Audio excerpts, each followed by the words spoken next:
Good evening and thanks for joining us. I'm Maria Parham, editorial page editor for the Arizona Daily Star. Coming to you from Studio B, tonight's AZ Illustrated Metro will find out about an effort to get a referendum about election laws on next year's ballot. We'll also get an update on our senators' visits to southern Arizona during the congressional break. Next, we look at the Tucson mayor's effort to build up the economic relationship between our city and others in Mexico. Then we will check in on a Tucson Fire Department initiative to put the right resources on each emergency call. But first, a look at today's top stories. U.S. Secretary of Education Arne Duncan was in Tucson today as part of his Strong Start Bright Future tour. The Tucson leg of the tour started before the school day began, with Secretary Duncan thanking bus drivers for keeping kids safe. Duncan and U.S. Transportation Secretary Anthony Foxx then got on a TUSD bus, sat in the back, and talked to kids on the way to Dodge Magnet Middle School. Duncan says his tour also will include stops in New Mexico, Texas, and California. You can hear an exclusive interview with Duncan on our website, azpm.org. The committee hoping to stop the state's officials from expanding Arizona's Medicaid patient rolls have fallen short of the signatures they needed to get the question on the ballot next year. The committee's deadline is today to submit the signatures. Officials with the campaign told Arizona Public Media this morning that they came up about 5,000 signatures short of the necessary 86,000 they needed to make the November 2014 ballot. After the news, we'll have an interview with a committee that turned in signatures today for a different ballot referendum. And the gray wolf may be removed from the endangered species list, but the subspecies known as the Mexican gray wolf will likely remain under federal protection.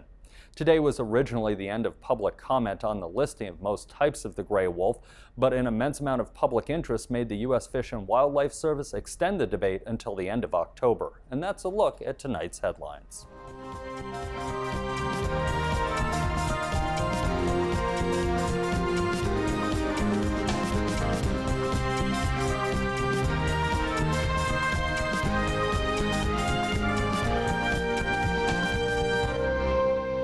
Tomorrow is the deadline for a committee to turn in signatures to try to prevent new state election laws from taking effect. Joining me in the studio to discuss the details of the proposed changes is Phil Lopes, a former state lawmaker and opponent of the new laws.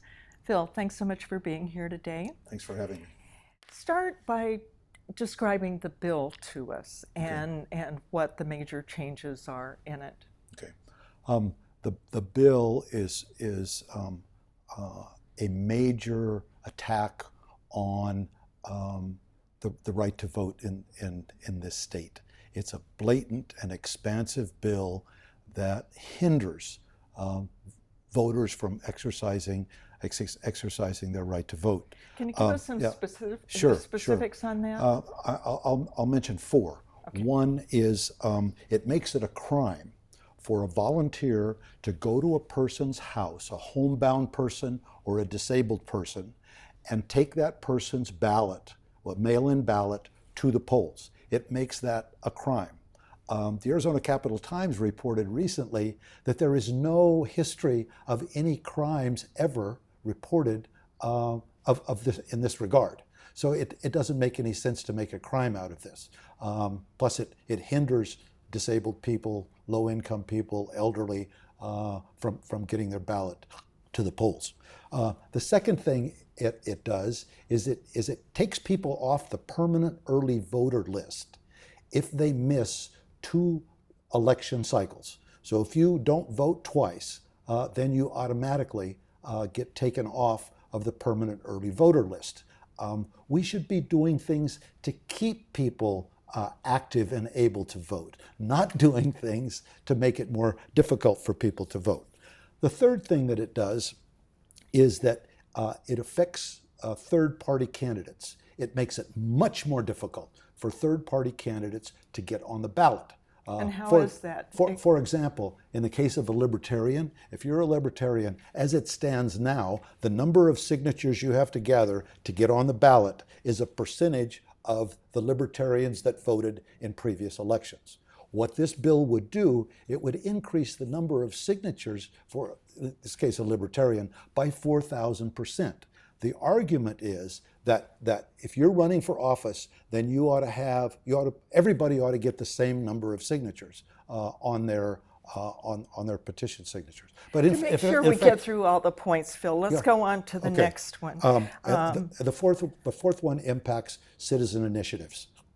It makes the standard to examine the initiative, the signatures that they gather, it makes it a strict standard instead of a less standard. So what that would do, it would probably keep more citizens' initiatives off the ballot. And we can't forget that clean elections, independent redistricting commission, the most progressive things we've done in Arizona were all done by citizen initiative. So if this passes, it's just going to make it more difficult to do those initiatives.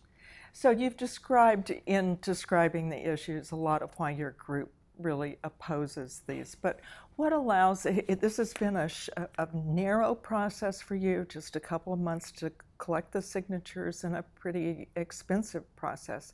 Can you tell us how this comes about and what the laws are that allow you to do this? Sure. I'm so glad you asked that, because the public is not aware of a provision in our Constitution that's been in the Arizona Constitution since 1912. It's a provision that allows the public to voice their concerns about any bill that's passed by the legislature. I refer to it as the citizens' veto referendum.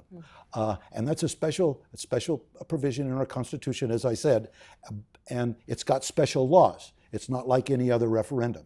So that's why the period of time to collect signatures is shorter. And the standard is different as well than any other initiative or referendum.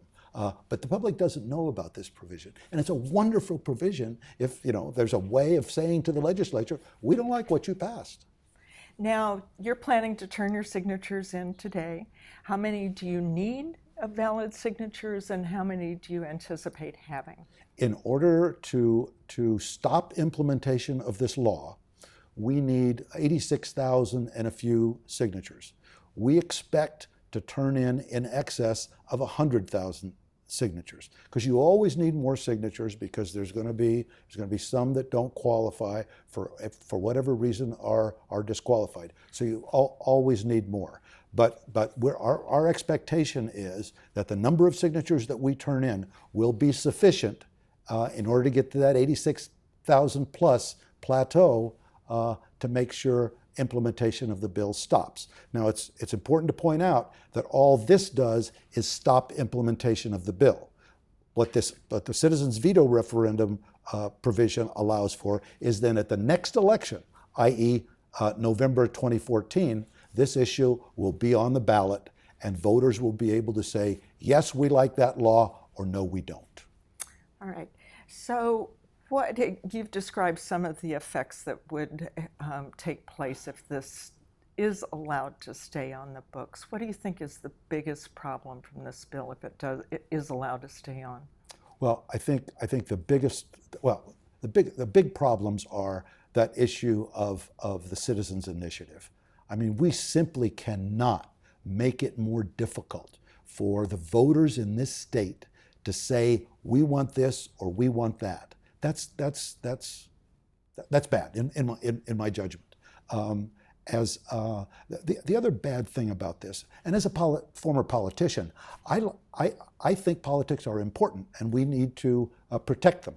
What these people did in the legislature just makes politicians look bad, look worse, because it looks like they're protecting their turf and feathering their nest. In just the few seconds that we have remaining, are there any good things about this bill that are in there? Not that I'm aware of. Phil, thanks so much for being here today. You're welcome, and thank you for having me. During the congressional recess in August, several of Arizona's federal representatives spent time in southern Arizona. We had Congressman Ron Barber and Raul Grijalva in our studios on AZ Illustrated Politics. But Arizona's senators also spent the break touring the state, holding town halls or visiting with business groups to talk about their work in Washington. There's been coverage of the latest developments with Syria, but Andrea Kelly brings us a report about the other issues the senators addressed while in Tucson.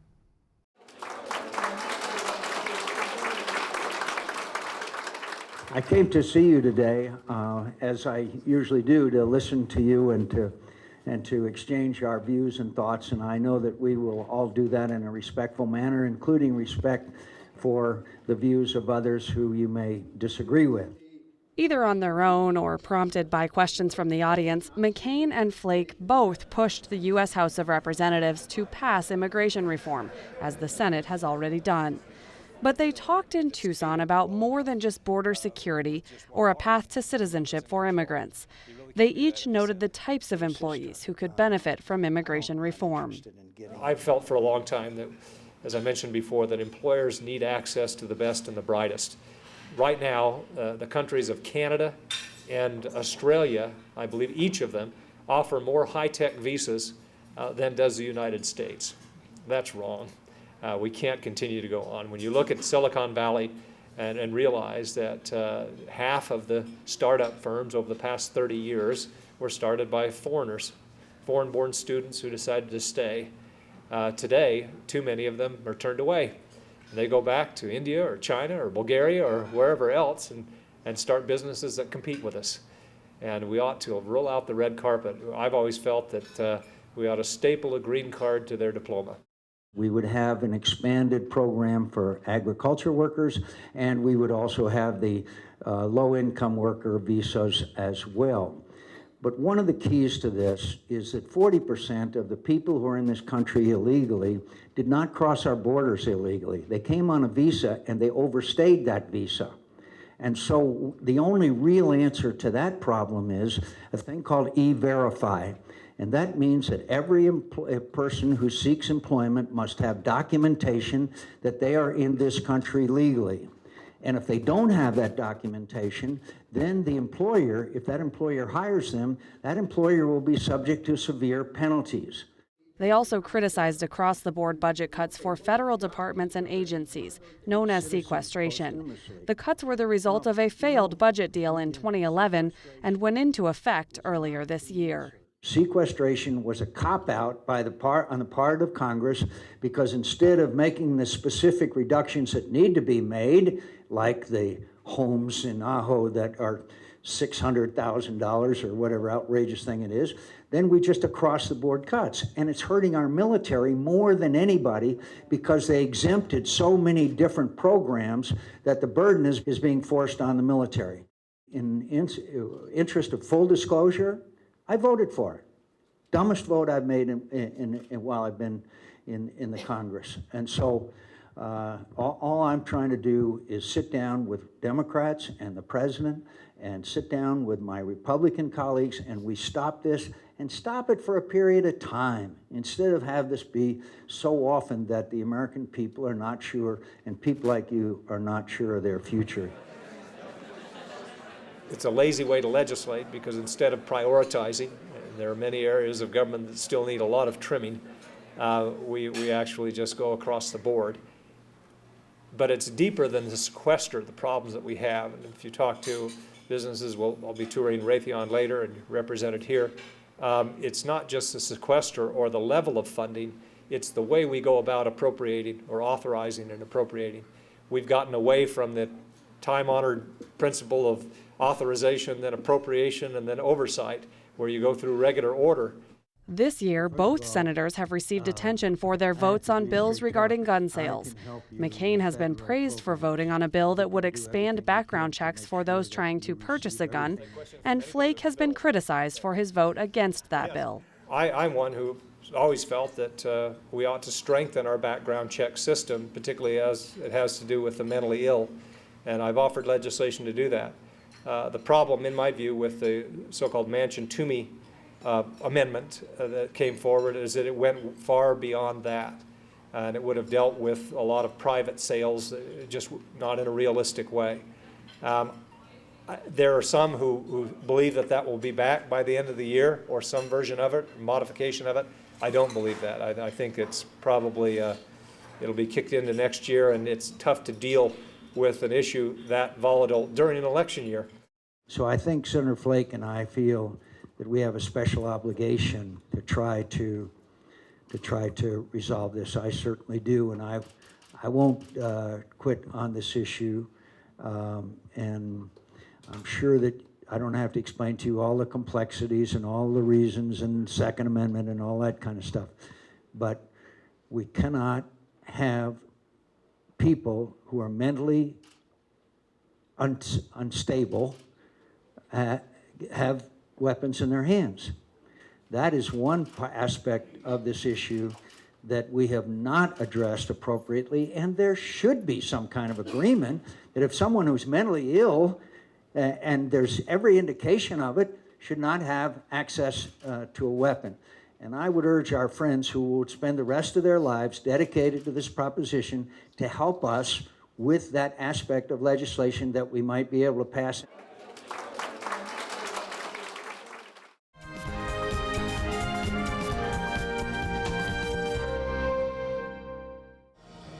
All eyes are on the U.S. and Russia to craft a plan to seize control of Syria's chemical weapons. We get two takes on the president's push for diplomatic and military action from former National Security Advisors Zbigniew Brzezinski and Senator John McCain. One has to question whether the Russians are really sincere in this effort. New York City Mayor Michael Bloomberg is not on the ballot, but Hari Srinivasan reports his legacy has dominated the race to replace him. New York City is thriving. Its economy is growing.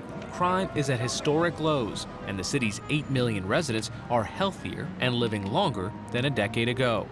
Margaret Warner sits down with Egypt's prime minister as the country is divided by yet another political crisis. Those are just some of the stories we're covering on tonight's PBS NewsHour.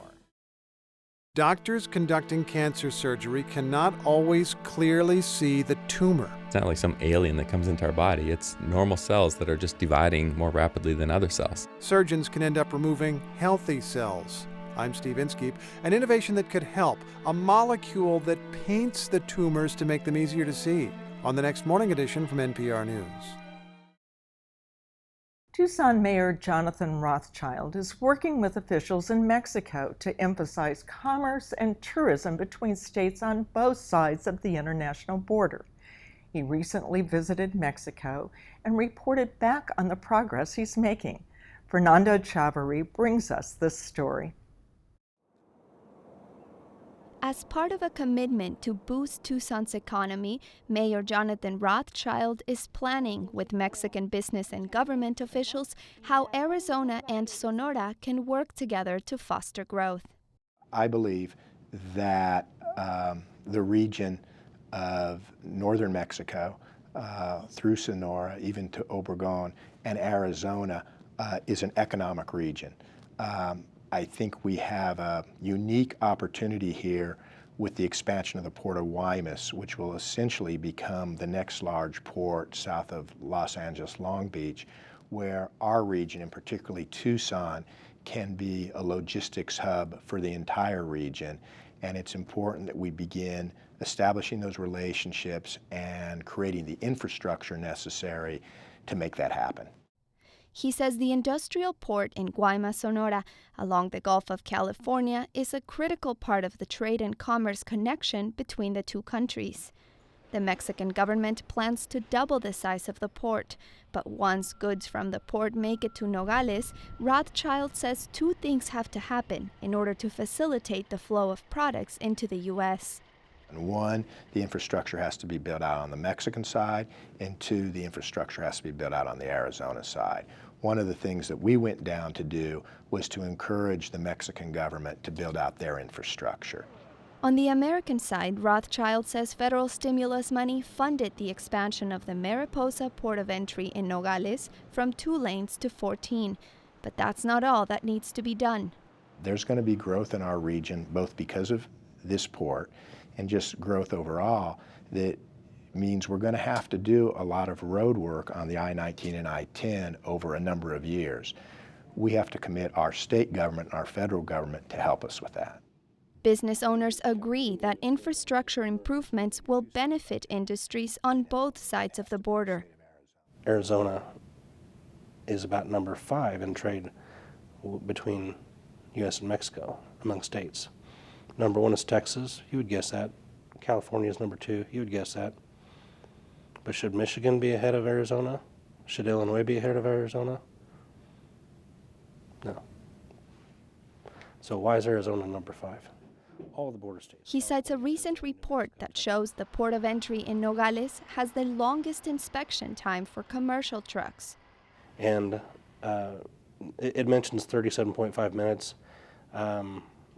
We know that it's a lot worse than that. That basically is measuring from when a truck enters the customs compound to when it leaves. In our mind, the line really begins inside Mexico where the line starts. So we see pretty frequently that 2, 4, 6 hours is the wait time. And when you're in a business where you're trying to turn the produce, you're trying to bring the truck across, drop it off, get it back into Mexico, fill it up, and bring it back, every hour cuts into your efficiency. There you go, sir. Have a nice day. One way to speed up the process, he says, is to increase the number of U.S. Customs and Border Protection agents at the port of entry. We have to facilitate the legitimate trade and travel. That's what will help pull us out of the recession. That's what's going to bring the Mexican dollars into this economy. Funding infrastructure near the border and between the port of entry and I-19 will require financial help from the federal government. Mayor Rothschild says it would be easier to get the federal government to listen if the whole state is on board with these plans. I think the region is getting it, but it will be highly competitive. But I think we've got a great case to make to say this particular infrastructure clearly helps Tucson and clearly helps Arizona, but it's something of national import, and that's the case we're going to have to make to Washington. Rothschild wants the city to identify 3 Mexican businesses that plan to expand into the United States and try to get them to base their U.S. business in Tucson instead of another city. He says this country imports $6 billion worth of goods from Mexico each year and exports another $6 billion of products to Mexico.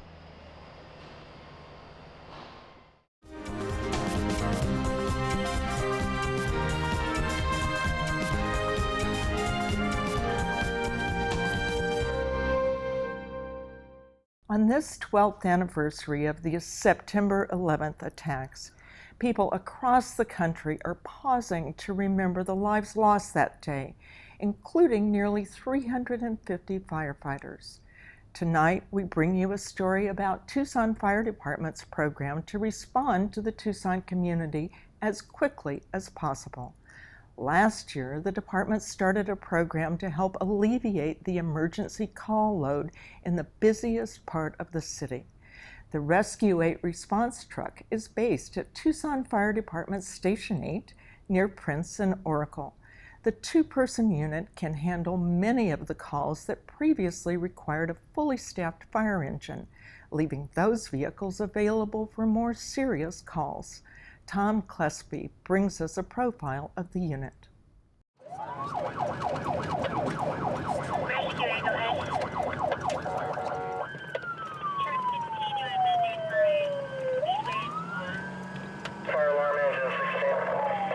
Hello, ma'am.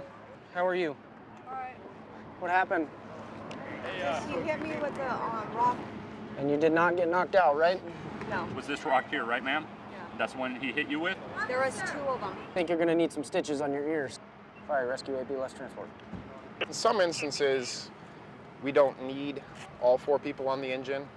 In a lot of instances, we do need all the manpower that we have on the engine, just because in a medical scene, it can get, your manpower can get used really quickly. Can you tell me where the We'll check the computer before we go to make sure that we are going to be able to give them the best care, and we won't need more people. 2888? 12888? Yes, sir. Station 8's area in the city of Tucson basically is the northwest quadrant of what the city of Tucson covers, and we go as far north as River Road, we go as far south as Grant, and then west to about the interstate, east to about Campbell. It's a very busy area. We run a lot of calls. There's a lot of traffic, a lot of violence. Fire department. Hello. Who are we here for? For you? If we had been on that call right there, which is less critical, but then a rollover accident or a fire or something that happened, right down the street, typically the engine would be tied up on that call and not be able to respond. So what we were able to do there is free up the resources just in case. Hello, sir. What's going on? I've gotten high today, but Okay. it's pain in my stomach. In your stomach? Hold that right there for me, bud. Do you have a home address or are you on the street? Okay. What did you use? Meth? All right, relax that arm again for me, okay? I'm gonna take another blood pressure for you. He is saying that he did take some meth today, amongst other things. So we see cases like that pretty often, and stomach pain, stuff like that, is not an uncommon thing at all. All his vital signs are stable. He's complaining of some abdominal pain. So in this instance, we're still gonna transport him to the hospital. Can you walk for us? All right, buddy. If they aren't unstable, it's their choice of where they want to go. But we usually recommend the closest place. Sometimes they've had a good experience at a hospital or a bad experience at another hospital. Sometimes it's related to a family member dying. Well, my family member died at this hospital, so I don't want to go there. A family member was probably going to die at any hospital. It just happened to be at a hospital, but it creates a bad stigma for them, so they feel like it's a bad place or it just has a negative connotation for them. Meds Control Rescue 8 is sending in a 22-year-old male with meds 840 to University Main campus. Chief complaint about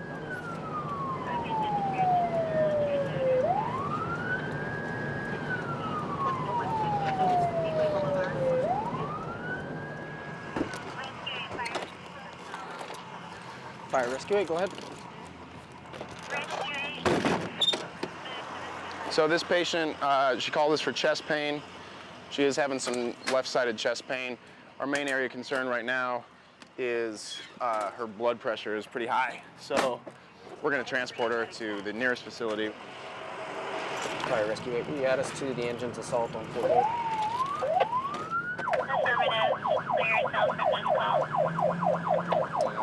It's gonna be painful to breathe, bud. Hold on, man. We gotta look. I'm not feeling any false movement or anything like that, but. Got a 53-year-old male. He was assaulted. He was walking across the parking lot, hit a couple times in the head. Okay. Then when he was on the ground, he was kicked 3 or 4 times in the ribs. Fist, denying any loss of consciousness. Hey, hold on. I can't go on my side. So he was punched on the right side, I'm guessing? Left rib pain. He said there was more lumbar all the way on that left side. Okay.